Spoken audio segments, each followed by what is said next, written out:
Peningkatan kualitas sumber daya manusia di wilayah pesisir menjadi kunci penting dalam mewujudkan perikanan yang berkelanjutan.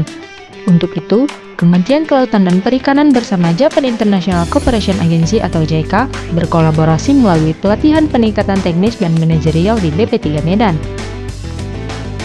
Pelatihan ini dilaksanakan di BP3 Medan pada tanggal 21 hingga 24 April 2025. Sebanyak 20 peserta dari Sabang dan Natuna terdiri dari penyuluh perikanan dan pegawai Dinas Kelautan dan Perikanan di Sentra Kelautan dan Perikanan Terpadu atau SKPT Sabang dan Natuna.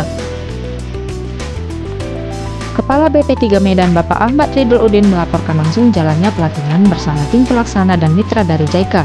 Adapun kegiatan ini dibuka juga langsung oleh Kepala Pusat Pelatihan KP Dr. Liatia Pregiwati secara hybrid. Beliau menegaskan pentingnya peningkatan kapasitas SDM dalam mendampingi nelayan dan usaha perikanan kecil. そういった目的で我々、JICA が協力を始めました。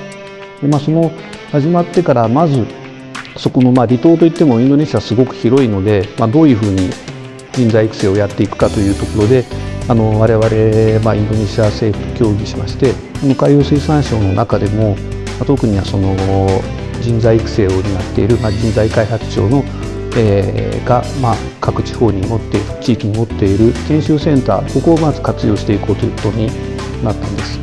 で、そこで、